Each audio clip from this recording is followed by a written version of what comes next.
السلام علیکم، میں آپ کی کلاس 6 کی اسلامیات کی ٹیچر ہوں لطیف نیازی اسکول سے، اور آج ہم احادیث نبی صلی اللہ علیہ وآلہ وسلم پڑھیں گے۔ یہ صفحہ نمبر 46 پر ہے، احادیث نبی صلی اللہ علیہ وآلہ وسلم۔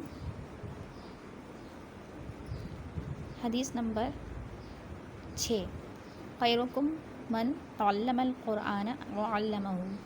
ترجمہ: تم میں سے بہتر وہ ہے جس نے قرآن سیکھا اور اسے دوسروں کو سکھایا۔ تشریح: قرآن کریم انسانیت کے لیے ایک بیش بہا نعمت ہے۔ جس کسی نے اسے پڑھنے، سمجھنے اور اس پر عمل کرنے کو اپنی زندگی کا مقصد بنایا، وہ دنیا و آخرت میں کامیاب ہو گیا۔ اسی لیے قرآن کریم اور احادیث نبی صلی اللہ علیہ وآلہ وسلم میں بار بار قرآن کریم پڑھنے اور سمجھنے کی تلقین کی گئی ہے۔ اس حدیث شریف میں بھی اسی بات کی وضاحت کی جا رہی ہے کہ وہ شخص تم سب سے بہتر ہے جس نے فلاح و بھلائی کے اس کام کو آگے بڑھایا، یعنی دوسروں کو سکھایا۔ یعنی اس حدیث میں واضح کر دیا گیا ہے کہ قرآن کریم ایک واحد کتاب ہے جو انسان کی بھلائی اور فلاح و کامرانی کا ذریعہ ہے، اور اس پر عمل کرنا انسان کی نجات کا ذریعہ ہے۔ اور نہ صرف خود عمل کرے بلکہ اس کے جو احکامات ہیں اسے دوسروں تک پہنچانا بھی انسان پر فرض قرار دیا گیا ہے۔ اس کے بعد حدیث نمبر 7 ہے، من صلی علیہ مرۃ فتح اللہ لہ بابا من العافیہ۔ ترجمہ: جس نے مجھ پر ایک مرتبہ درود بھیجا، اللہ نے اس کے لیے عافیت کا ایک دروازہ کھول دیا۔ عافیت یعنی بھلائی کا۔ نبی کریم صلی اللہ علیہ وآلہ وسلم نے اس حدیث میں واضح طور پر فرما دیا کہ ایک مرتبہ درود بھیجنا نبی کریم صلی اللہ علیہ وآلہ وسلم پر مسلمانوں کے لیے ایسا ہو جائے گا کہ وہ بھلائی اور عافیت کے حقدار ہوں گے۔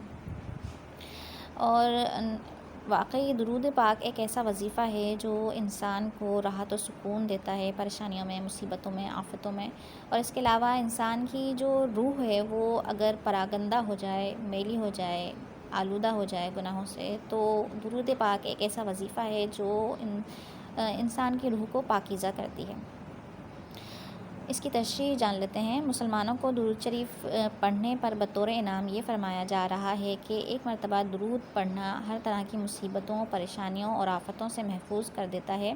یہاں اس بات کی وضاحت ضروری ہے کہ جو بھی آپ صلی اللہ علیہ وآلہ وسلم کے بتائے ہوئے طریقوں پر چلے اور ہر طرح کی نافرمانی سے بچے تو اللہ تعالیٰ اس پر عافیت کے دروازے کھول دیتا ہے۔ لیکن اگر گناہ کرنے کے باوجود درود پڑھا جائے تو وہی صورت ہوگی، یعنی درود پڑھنے کے باوجود مصیبتیں کم نہیں ہوتیں۔ اس تشریح میں یہ بھی بتا دیا گیا ہے کہ اگر انسان یہ سوچے کہ ہم درود پڑھ لیں اور اس کے ساتھ ساتھ گناہ بھی کرتے رہیں تو وہی صورت ہوگی کہ انسان کے اوپر مصیبتیں کم نہیں ہوں گی، اور اس کی جو روح ہے وہ آلودہ کی آلودہ ہی رہے گی، میلی کی میلی ہی رہے گی، پاکیزہ نہیں ہو پائے گی جب تک انسان گناہوں سے بچنے کی کوشش نہ کرے۔ اس کے بعد حدیث نمبر 8 ہے، الجنۃ تحت الاقدام الامہات۔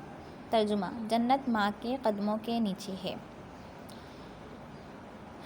تشریح: اس حدیث کے ذریعے عرب کے جاہلانہ معاشرے میں عورت کو بلند درجہ عطا ہوا، کیونکہ وہ لوگ عورت کو انتہائی حقیر سمجھتے تھے۔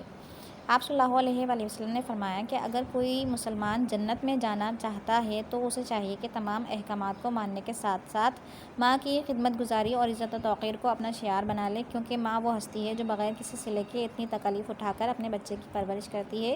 اسی لیے ماں کی خوشی اور رضامندی میں ہی اللہ کی رضامندی ہے۔